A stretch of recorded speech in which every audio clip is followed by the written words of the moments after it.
Assalamualaikum warahmatullahi wabarakatuh. Salam sejahtera bagi kita semua. Selamat datang di channel ini.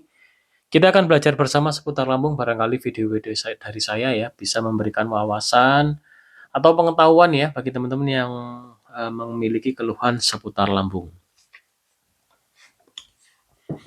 Oke teman-teman, seperti biasa saya akan menanggapi salah satu komen dari teman kita namanya Kak Lintangguh. Oke, untuk Kak Lintang, dibaca Kak Lintang ya. Ini komen saat saya bikin ini ya, video pendek shot telur rebus ini. Tapi mas ada rasa bosan makan itu-itu aja, nafsu makan jadi drop dan jadi tambah kurus deh. Jadi teman-teman ya, untuk keluhan seputar lambung, itu makanannya memang terbatas. Namun jangan khawatir. Bukan berarti makanan yang terbatas ini, yang dimakan ini tidak bernutrisi gitu ya. Jadi Kalintang, Kalintang nanti harus bisa cerdas ya, dalam artian mengolah makanan.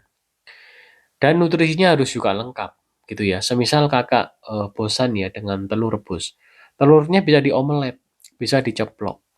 Menggunakan minyak itu boleh, tapi jangan terlalu banyak minyaknya dan minyaknya pakai yang baru.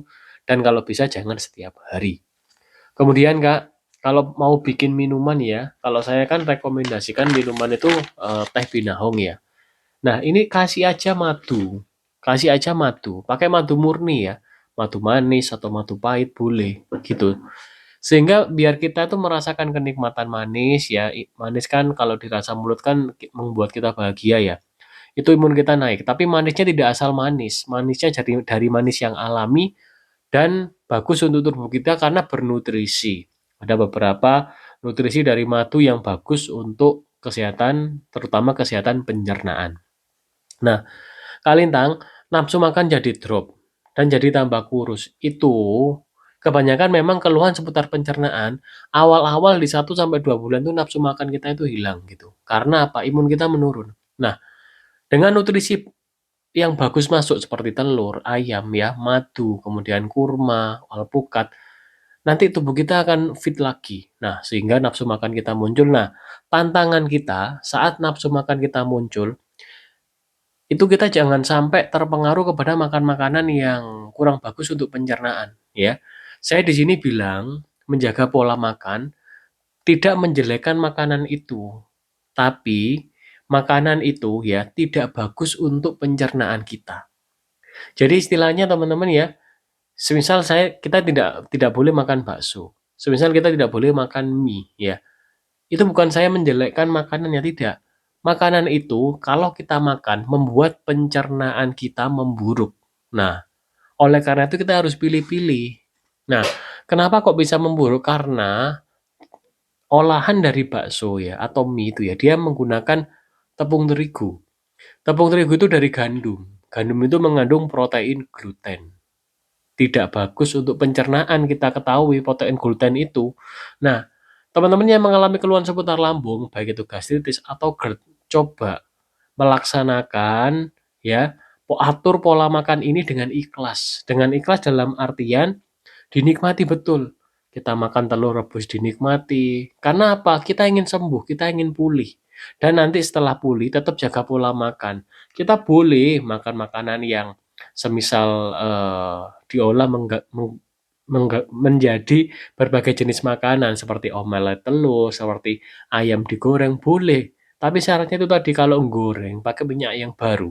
Kalau segala jenis makanan bergluten itu sudah tidak ada toleransi lagi. Selamanya kita tidak boleh makan makanan bergluten. Kalau teman-teman ingin membuat olahan makanan semisal mie, carilah mie yang aman. Contohnya mie jagung atau mie yang tidak berbahan dasar dari gandum. Sebenarnya teman-teman ya, kita ketahui gandum itu tidak asli dari Indonesia, sehingga sangat wajar jika gandum itu bermasalah kepada tubuh kita, karena tubuh kita asli kelahiran Nusantara, kita asli kelahiran di Indonesia, baik itu di Pulau Jawa, Sumatera, dan lain-lain. Nah, gandum itu tidak tumbuh di sini teman-teman, gandum itu kita impor dari luar. Di tahun sekitar 60-an menjadi ketahanan pakan. ya. Awal mulanya masih dibawa oleh pedagang ya istilahnya ya atau dari zaman Belanda, diperkenalkan di sini. Nah, tapi di sini kan sudah ada nasi teman-teman ya. Nasi itu asli Indonesia gitu. Nah, seiring berkembangnya zaman ya di tahun 60-an, gandum itu dijadikan ketahanan pakan. Ketahanan pakan itu dalam artian secara resmi ya pemerintah itu mendatangkan untuk di stok teman-teman. Dan dijual di sini dan keuntungan dari penjualan gandum itu sangat besar sekali sehingga sekarang ini semakin banyak orang yang berjualan aneka makanan dari tepung terigu. Nah, semakin hari, semakin banyak orang yang mengalami keluhan seputar lambung. Setelah saya teliti, kebanyakan dari mereka yaitu setiap hari sukanya makan makanan yang dari tepung terigu. Belum makan nasi, belum makan ikan, belum makan sayur, sudah makan terigu, sudah makan mie, sudah makan bakso, dan dijadikan pola hidup keseharian. Sudah makan seblak, dan akhirnya mengalami luka lambung, dan beberapa kasus mengalami GERD. Itu seputar pencernaan juga. Ketika mengalami seputar pencernaan, tidak menutup kemungkinan mengalami leaky gut. Leaky gut adalah peregangan usus. Usus itu renggang, ya, sindrom usus bocor. Bocornya itu bocor halus. Terjadi reaksi di tubuh ini yang membuat keluhan yang bermacam-macam. Leaky gut adalah cikal bakal terjadinya penyakit autoimun. Jadi autoimun itu berasal dari pencernaan, dari usus halus kita. Nah, bagi teman-teman yang mungkin ya mengalami autoimun, cek video-video saya barangkali bermanfaat. Kalau itu teman-teman laksanakan, autoimunnya akan sembuh.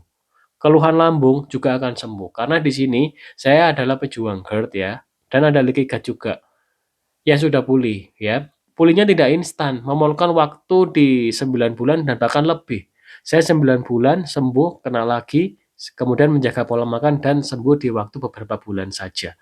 Nah, oleh karena itu teman-teman ya, pola makan itu penting sekali. Udah jangan konsumsi snack-snackan teman-teman ya. Oke, untuk Kak Lintang tetap semangat ya. Jadi ayo dipola ya.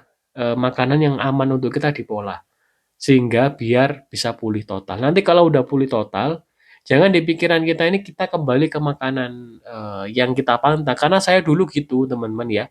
Saya berpikir saya udah sembuh, saya kembali makan makanan bebas. Saya makan cireng, saya makan bakso, saya makan mie, saya makan segala jenis makanan bergluten dan akhirnya sakit lagi. Setelah itu saya evaluasi ya, saya jaga pola makan dan akhirnya sembuh. Saya jaga pola makan dan oke-oke aja tubuh kita gitu ya. Jadi tubuh kita ini sudah sangat sensitif dengan gluten. Oleh karena itu selamanya ya dalam jangka waktu ke depan kita hindari gluten. Jadi sangat-sangat wajar sekali kita menghindari gluten karena gluten itu, gandum itu tidak asli Indonesia. Makanan-makanan jadul, kita kembali ke makanan-makanan zaman dulu, seperti nasi jagung, seperti bubur kacang hijau, seperti ketan-ketanan, teman-teman. Nah, itu semuanya bebas gluten, aman semua. Makan makanan seperti cenil, seperti horok-horok atau putu, ya. Pokoknya makanan jadul lah, aneka jenis makanan jadul itu aman teman-teman. Gula kacang teman-teman, itu aman sekali. Jadi coba ayo diingat-ingat kita kembali ke 10 atau 20 tahun yang lalu atau mungkin bahkan 30-an tahun yang lalu bagaimana makanan-makanan yang tersedia oleh orang tua atau kakek nenek kita itu seperti apa. Ayo kita kembali lagi.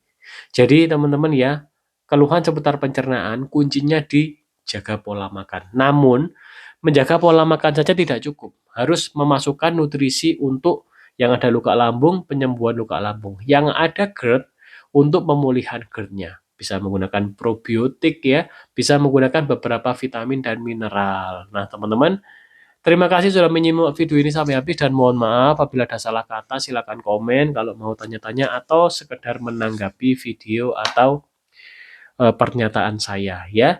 Oke teman-teman, terima kasih ya sudah menyimak video ini sampai habis dan salam sehat dari kita. Jaga pola makan penting sekali teman-teman ya. Oke teman-teman, wassalamualaikum warahmatullahi wabarakatuh. Salam sejahtera bagi kita semua.